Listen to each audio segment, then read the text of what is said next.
Dunia ini dipenuhi oleh beragam kepercayaan dan agama yang menjadi jalan kehidupan miliaran manusia.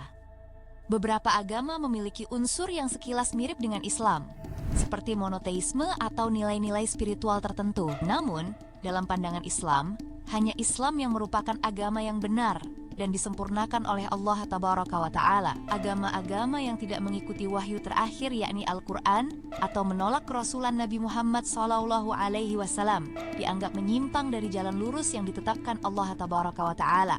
Sesungguhnya agama yang diridhoi di sisi Allah hanyalah Islam. Al-Quran Surat Ali Imran ayat 19. Sebelum kita mulai, jika Anda mencintai Rasulullah, bantu klik like dan subscribe channel ini, gratis kok. Anda malah dapat tambahan wawasan Islam. Dan ketahuilah bahwa setan dapat berbisik untuk menghalangi Anda melakukannya. Abaikan saja, silahkan tetap tekan tombol like dan subscribe-nya. Catatan penting, disclaimer. Konten ini dibuat untuk tujuan edukasi dan berbagi pengetahuan tentang perspektif Islam terhadap berbagai agama. Kami menghormati semua keyakinan dan tidak bermaksud merendahkan agama atau kepercayaan lain. Baiklah, sudah ditekan tombol subscribe-nya? Kalau sudah, mari kita mulai. Berikut adalah tinjauan terhadap beberapa agama yang mirip dan dianggap menyimpang dari perspektif Islam, serta disertai penjelasan tentang praktek, doktrin, dan hal apapun yang berkaitan dengan mereka. Bismillahirrahmanirrahim. Pertama, agama Zoroastrianisme. Zoroastrianisme, atau lebih dikenal dengan Zoroaster, adalah salah satu agama tertua yang muncul di Persia. Didirikan oleh Zarathustra sekitar 1200 hingga 600 sebelum Masehi di Persia. Agama ini adalah salah satu agama monoteistik pertama, meskipun dengan konsep dualisme. Mereka menyembah Ahura Mazda sebagai Tuhan kebaikan, dan mempercayai Zoroaster adalah utusannya. Selain itu pula, mereka juga percaya pada kekuatan jahat bernama Angra Mainyu. Untuk tempat beribadah, mereka mempunyai dua tempat: atas, Behram, kuil api tingkat tinggi, dan Agiari, kuil api biasa. Kuil ini berfungsi sebagai tempat menyembah Tuhan melalui simbol api suci yang melambangkan cahaya ilahi. Api ini akan selalu menyala karena mereka mempercayainya sebagai manifestasi kehadiran Tuhannya. Untuk kitab suci, mereka memiliki kitab Avesta yang mencakup bagian liturgis seperti gatas dan hukum-hukum keagamaan. Dalam beribadah, mereka mempunyai ritual upacara api, doa harian, dan pemurnian spiritual melalui minuman suci hauma. Dalam beragama, kepada penganutnya diajarkan pikiran baik, humata, ucapan baik, hukhta, dan perbuatan baik, huvarshta, sebagai prinsip kehidupan. Penganut yang dibilang minoritas ini hanya berkisar 120.000 pengikut, dan sebagian besar di Iran serta komunitas Parsi di India. Untuk simbolisme, mereka menggambarkan Farah Fahar sebagai simbol jiwa manusia yang dipandu oleh kebenaran ilahi. Meskipun jumlah yang terbilang sedikit, mereka memiliki pengaruh besar pada agama-agama Abrahamik, meskipun prakteknya sering disalahpahami. Dalam kepercayaannya, ada hal yang mirip-mirip dengan Islam, yaitu pada pandangan tentang kehidupan setelah kematian. Mereka percaya bahwa jiwa akan dihakimi di jembatan Cinfat dan dikirim ke surga atau neraka berdasarkan amalnya. Seperti kita ketahui, di Islam pun manusia akan melewati jembatan Sirotol Mustaqim dan ditimbang untuk menentukan amalan baik dan buruknya sebagai penentu akan masuk ke surga ataukah neraka. Hal lain yang mirip dengan Islam adalah dalam hal berpakaian mungkin ada sedikit kemiripan. Pakaian pengikut Zoroastrianisme memiliki ciri khas yang mencerminkan tradisi dan simbolisme agama mereka. Secara general, pakaian mereka mungkin memiliki beberapa elemen kesederhanaan yang sekilas mirip dengan pakaian Islami, tetapi ada perbedaan signifikan dalam bentuk, fungsi, dan simboliknya. Pengikut Zoroastrianisme memiliki elemen pakaian khusus yang dikenakan sebagai bagian dari keyakinan agama mereka, terutama dua item penting. Pertama, sudreh, baju putih suci. Sudreh adalah kemeja putih tipis, longgar, dan tanpa lengan yang dikenakan oleh pengikut Zoroastrianisme sebagai simbol kesucian dan komitmen spiritual. Sudreh memiliki kantong kecil di bagian dada yang disebut kiseh ekerfeh. Kantong ini melambangkan penyimpanan amal baik, yaitu tempat simbolis di mana amal perbuatan baik dikumpulkan. Filosofi dari pakaian sudreh warna putih melambangkan kemurnian dan kebersihan jiwa. Pakaian ini mengingatkan pengikutnya untuk selalu menjalani kehidupan dengan pikiran, ucapan, dan perbuatan yang baik. Humata, hukhta, huvarshta. Kedua, kusti. Kusti adalah ikat pinggang suci yang terbuat dari 72 benang wol yang melambangkan ayat-ayat kitab suci Yasna. Kusti diikatkan di pinggang, melambangkan ikatan dengan ajaran Zoroastrianisme dan ketaatan kepada Ahura Mazda. Kusti diikatkan dengan doa khusus yang disebut patet. Ritual ini dilakukan beberapa kali sehari, terutama sebelum ibadah. Dalam kehidupan sehari-hari, laki-laki Zoroastrianisme mengenakan pakaian tradisional seperti tunik panjang atau jubah yang sering terlihat sederhana. Mereka juga dapat memakai topi tradisional yang disebut pahlavi atau sorban dalam acara keagamaan. Sedangkan wanitanya mengenakan pakaian tradisional seperti sari di India atau jubah panjang dengan shawl yang melambangkan kesopanan. Penutup kepala sering digunakan dalam upacara keagamaan, tetapi tidak seketat aturan hijab dalam Islam. Pakaian sederhana dan sopan adalah nilai yang dijunjung dalam Zoroastrianisme.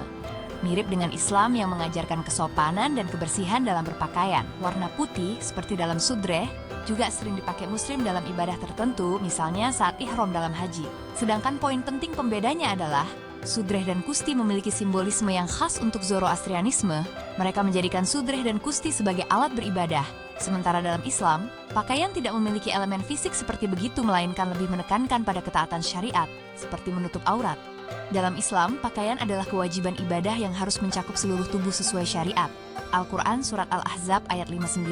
Sedangkan dalam Zoroastrianisme, sudreh dan kusti lebih bersifat simbolis dan hanya diwajibkan dalam ritual tertentu.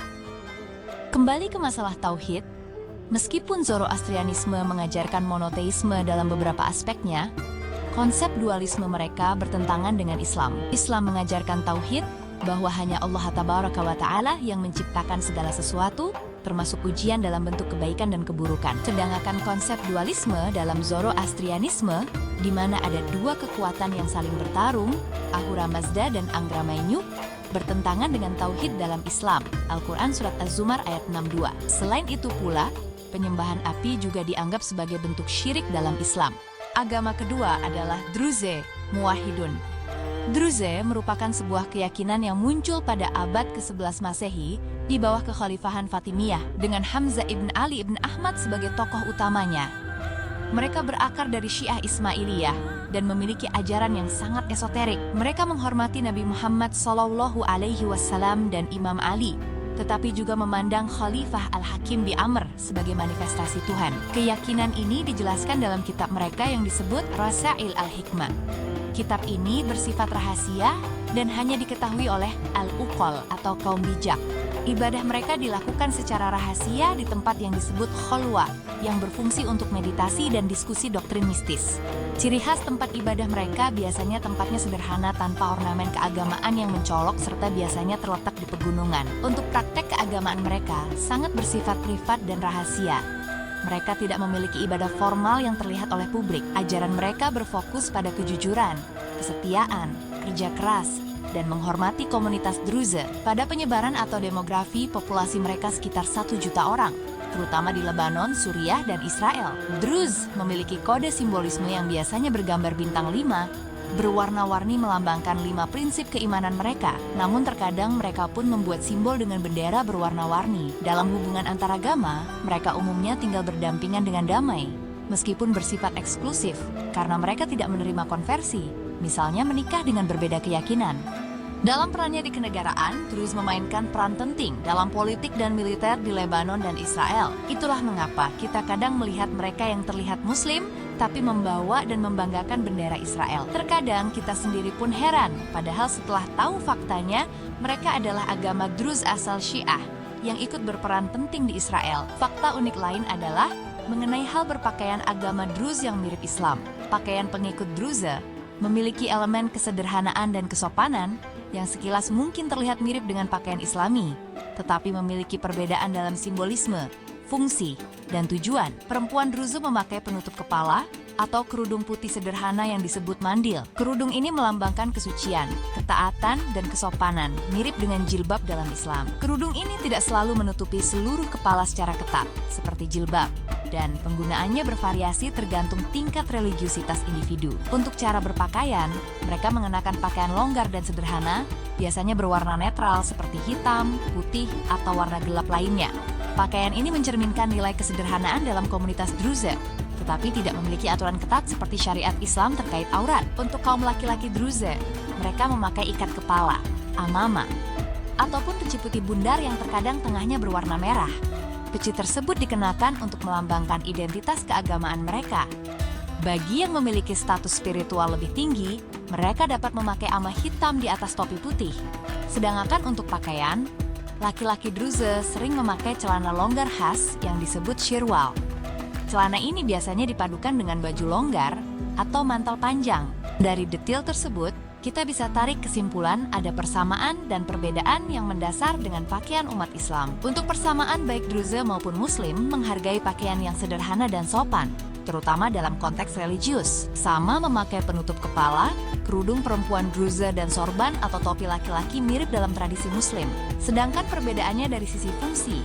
Dalam Islam, pakaian sopan seperti hijab untuk perempuan adalah kewajiban syariat. Sedangkan dalam Druze, penggunaan pakaian religius lebih bersifat tradisional dan mencerminkan status spiritual seseorang. Dari sisi penggunaan, pengikut Druze yang tidak religius sering tidak memakai kerudung atau topi, sehingga lebih fleksibel dibandingkan aturan berpakaian Islami. Pakaian Druze lebih cenderung tradisional budaya dan bukan aturan wajib dari kitab suci mereka. Dari sisi simbolisme, amamah putih dan hitam laki-laki Druze memiliki simbolisme status spiritual, sementara dalam Islam, pakaian biasanya menekankan ketaatan kepada Allah Tabaraka wa Ta'ala. Menurut pandangan Islam sendiri, kepercayaan Druze pada manifestasi Tuhan melalui manusia seperti Al-Hakim bi Amr dianggap sebagai bentuk syirik. Selain itu pula, kepercayaan pada reinkarnasi bertentangan dengan ajaran Islam yang mengajarkan kehidupan setelah kematian berupa surga atau neraka. Agama ketiga, Sabaen Mandaen, Mandaisme. Mandaisme adalah agama yang muncul di Mesopotamia pada abad pertama Masehi. Meskipun asal-usulnya yang lebih awal sering dikaitkan dengan tradisi spiritual kuno di Mesopotamia. Bukti-bukti sejarah menunjukkan bahwa agama ini berakar pada tradisi lokal dari wilayah sungai Tigris dan Eufrat, mencampurkan unsur-unsur kuno dari Babilonia dengan ajaran Nabi Yahya, yang akhirnya mereka mengklaim sebagai pengikut sejati Nabi Yahya, dan menolak ajaran Yudaisme, Kristen, maupun Islam. Mandaisme memiliki ritual pembaptisan di sungai sebagai simbol penyucian jiwa, atau biasa disebut mandi atau Beth Manda. Ritual ini biasanya dilakukan di air yang mengalir, karena mereka menjadikan keyakinan tersebut sebagai simbol kemurnian jiwa. Pada prakteknya mereka selalu melakukan pembaptisan berulang, doa harian, dan puasa sebagai bentuk penyucian diri. Dalam beragamanya, mereka menjunjung tinggi kejujuran, kemurnian, dan penghindaran dari kekerasan. Kitab suci mereka ada dua, yakni Ginza Robbah, kitab besar, yang berisi panduan keagamaan dan kosmologi mereka, dan Kolusta, kitab panduan untuk upacara keagamaan. Dengan pengikut sekitar 60.000 pengikut ini, mereka terkonsentrasi di Irak, Iran, dan diaspora barat. Dengan jumlah yang bisa dibilang minoritas ini, mereka sering terpinggirkan oleh agama-agama besar di Timur Tengah. Meskipun begitu, kontribusinya untuk pengobatan herbal dan astrologi cukup dipertimbangkan karena akhirnya bisa menjadi warisan budaya. Cara berpakaian pengikut Mandaisme memiliki elemen unik yang sebagian mungkin terlihat mirip dengan pakaian Islami karena sifatnya yang sederhana dan longgar, tetapi secara general sangat berbeda karena fungsi spiritual khusus yang melekat pada pakaian mereka.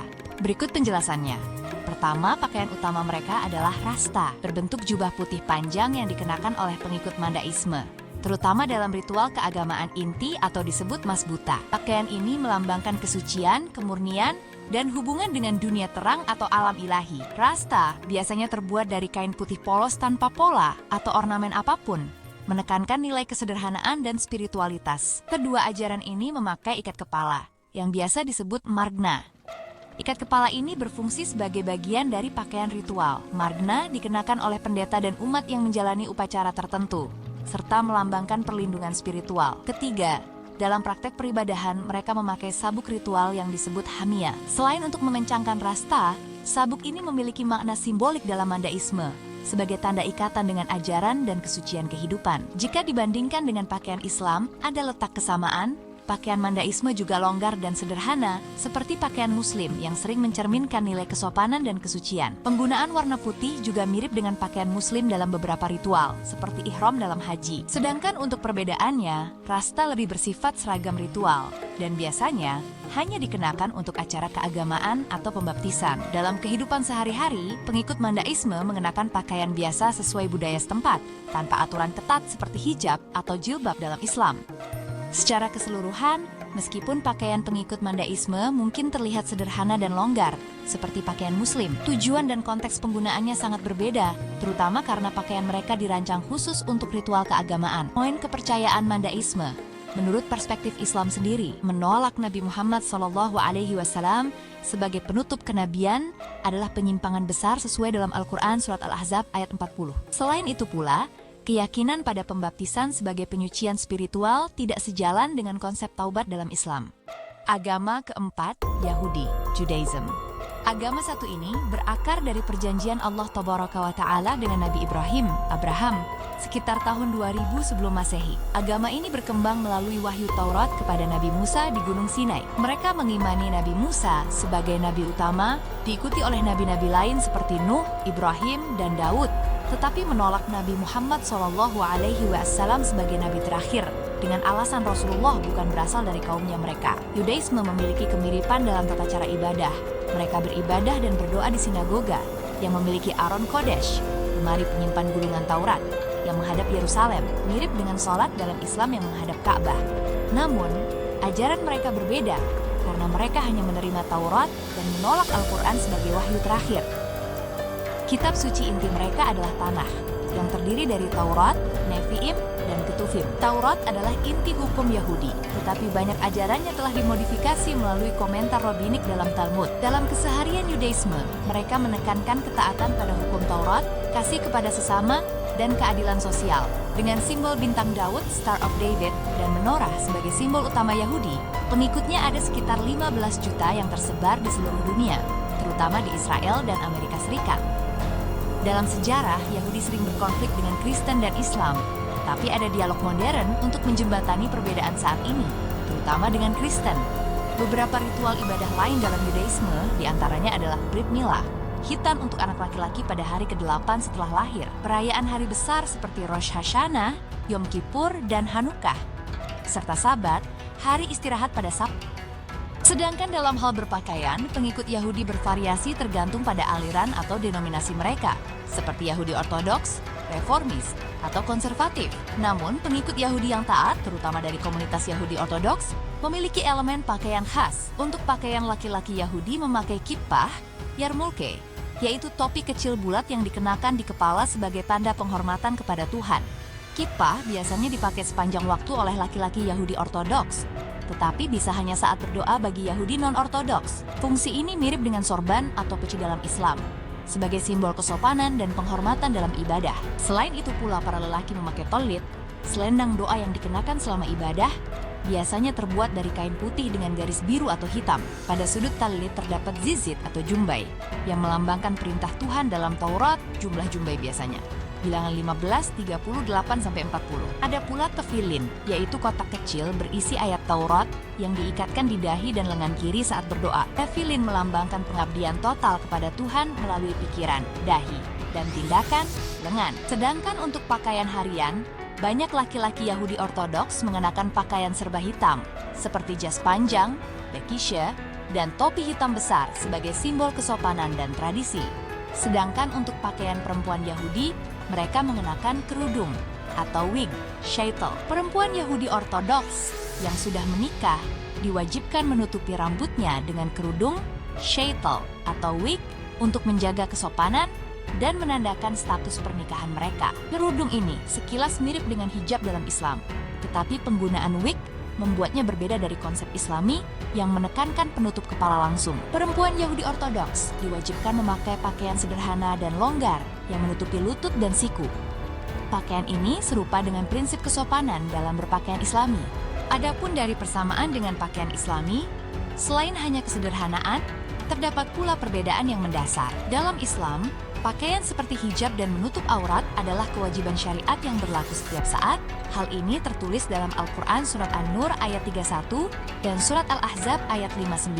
Sedangkan dalam Yudaisme, aturan pakaian seringkali lebih ketat bagi komunitas Ortodoks dan lebih fleksibel dalam aliran lain. Misalnya, Yahudi non-Ortodoks sering tidak mengenakan kerudung atau pakaian sederhana di luar ibadah. Simbolisme lain seperti tefilin dan talit adalah elemen ritual khas Yahudi yang tidak ada padanannya. Dalam Islam, simbol seperti peci atau sorban tidak diwajibkan, melainkan sunnah. Selain itu pula kerudung dengan wig, penggunaan wig oleh perempuan Yahudi untuk menggantikan kerudung tidak sesuai dengan konsep hijab dalam Islam, yang mensyaratkan kain langsung untuk menutup aurat. Kembali ke dalam masalah tauhid dan peribadatan, Yahudi menurut perspektif Islam sendiri, Yahudi adalah ahli kitab yang dahulu menerima wahyu, tetapi kemudian menyimpang dengan mengubah isi kitab Taurat. Hal ini tertulis dalam Al-Quran Surat Al-Baqarah ayat 75. Islam menegaskan bahwa Nabi Muhammad SAW adalah penutup para nabi, sehingga menolak beliau berarti menolak kebenaran yang terakhir. Kelima, agama Kristen Yerusalem atau Kristen awal. Agama ini berawal berdasarkan ajaran Nabi Isa di Yerusalem pada abad pertama Masehi. Kristen Yerusalem memiliki keyakinan bahwa Nabi Isa adalah anak Tuhan dan bagian dari Trinitas. Kitab suci mereka adalah Alkitab, terutama Perjanjian Baru yang mencatat ajaran Nabi Isa dan para muridnya. Mereka biasa beribadah di gereja, seperti Gereja Makam Kudus di Yerusalem. Gereja mereka berciri khas salib, altar, dan lukisan-lukisan religius. Sedangkan untuk ritual peribadatan, mereka melakukan baptisan, perjamuan kudus, dan perayaan hari besar seperti Natal dan Paskah. Meskipun awalnya Kristen berkonflik dengan Yudaisme dan Kekaisaran Romawi, kini pengikut yang awalnya hanya minoritas, akhirnya berkembang di Yerusalem, dan sekarang memiliki lebih dari 2,3 miliar pengikut di seluruh dunia, dengan simbolisme keagamaan adalah salib sebagai simbol utama. Dari sisi berpakaian Kristen Yerusalem ini, kadang diinfokan mirip dengan Muslim. Pakaian perempuan Kristen Yerusalem pada masa awal kekristenan biasanya mengenakan kerudung atau selendang veil untuk menutupi kepala mereka. Kerudung ini dikenakan sebagai tanda kesopanan dan penghormatan kepada Tuhan.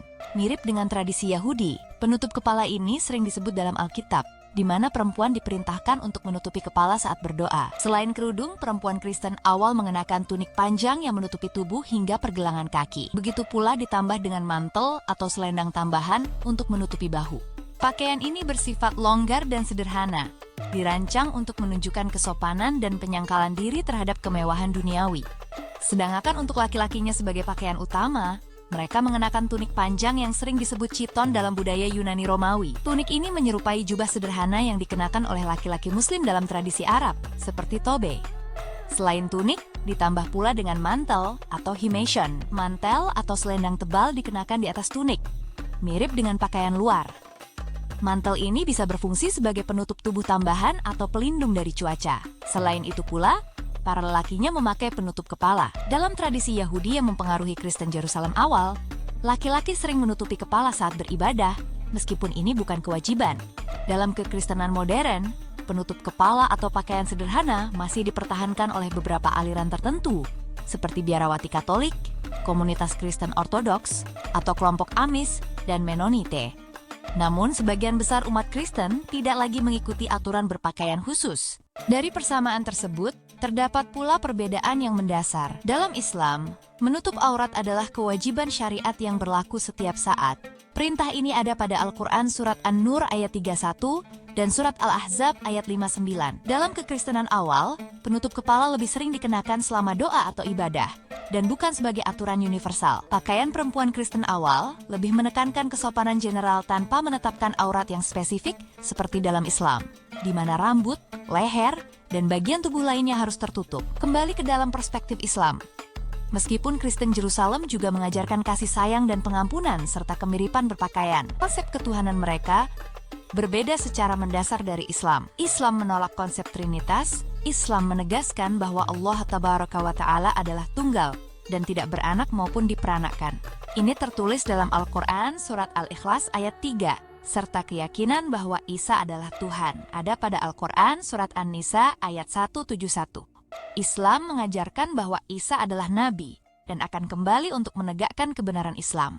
Keenam, agama Samaritan. Samaritan adalah komunitas kecil yang mengklaim sebagai pewaris asli tradisi Israel kuno. Muncul setelah perpecahan kerajaan Israel pada abad ke-6 sebelum Masehi. Mereka hanya menerima Taurat sebagai kitab suci dan menolak nabi-nabi setelah Musa, termasuk Nabi Muhammad SAW. Kitab suci yang mereka pakai adalah Taurat Samaritan, versi yang berbeda dari Taurat Yahudi. Meskipun tidak memiliki kuil modern atau tempat ibadah secara khusus, ibadah mereka berpusat di Gunung Gerizim, yang dianggap lebih suci daripada Yerusalem.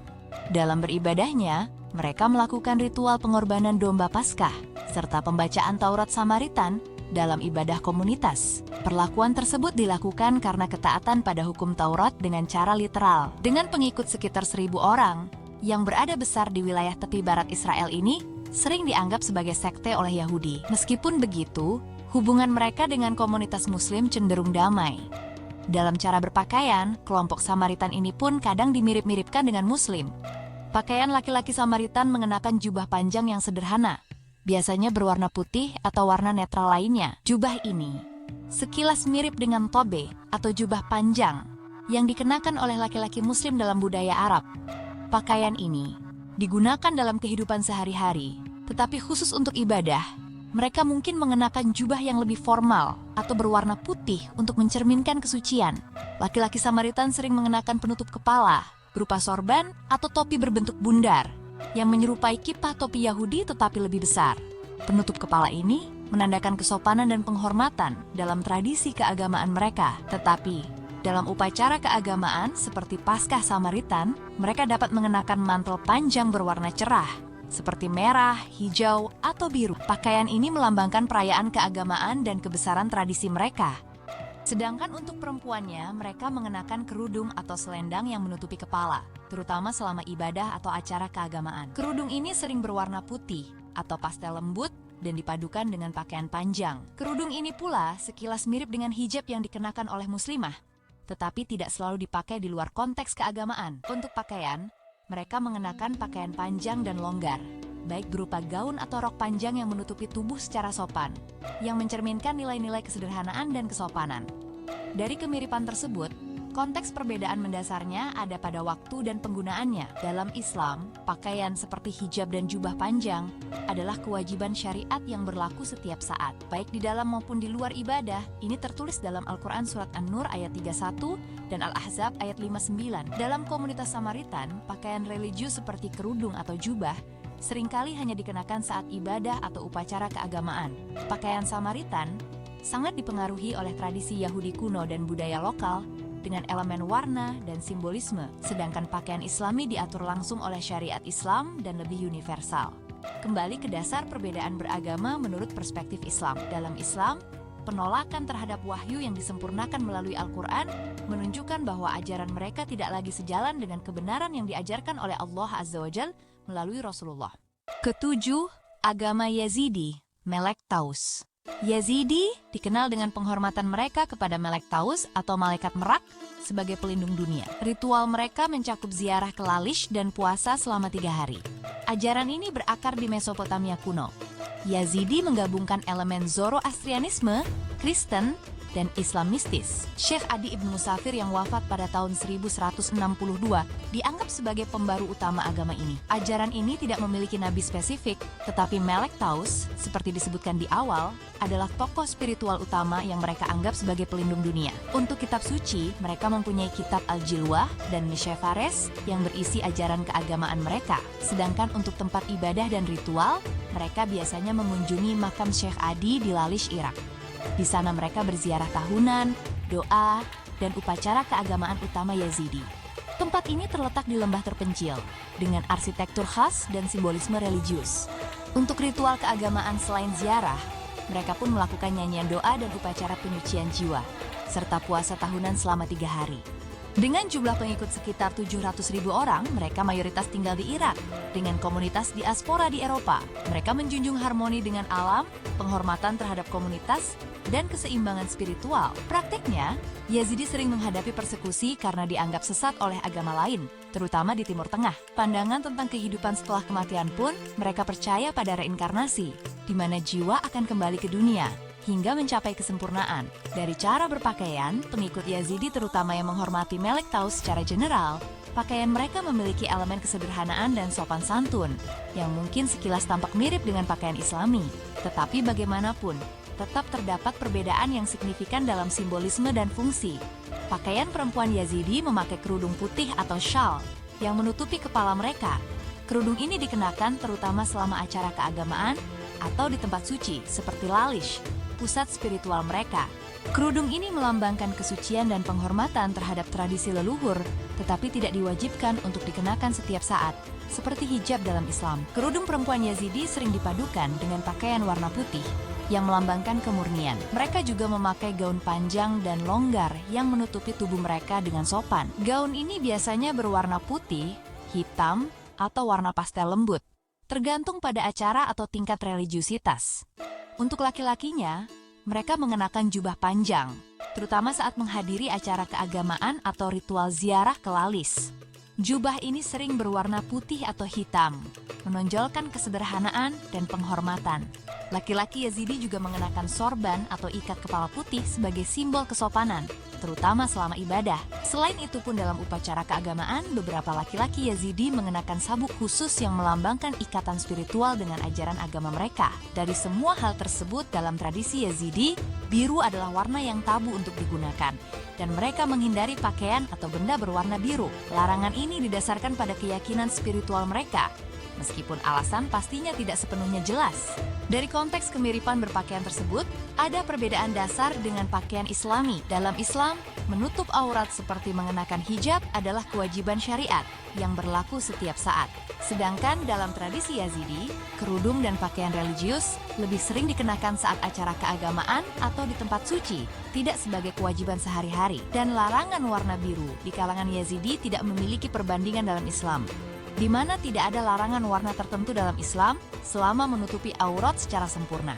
Pakaian Yazidi sangat dipengaruhi oleh tradisi Kurdi dan Mesopotamia, berbeda dengan pakaian Islami yang berdasarkan hukum syariat. Kembali pada konteks keagamaan Yazidi menurut perspektif Islam, meskipun mereka memiliki unsur monoteisme, penghormatan mereka kepada Melek Taus, hal tersebut dianggap oleh Islam sebagai syirik, karena Allah Tabaraka wa Ta'ala adalah satu-satunya yang berhak disembah. Keyakinan mereka pada reinkarnasi juga bertentangan dengan ajaran Islam, yang mengajarkan kehidupan setelah kematian berupa surga atau neraka yang dijelaskan dalam Al-Quran Surat Al-Baqarah ayat 275.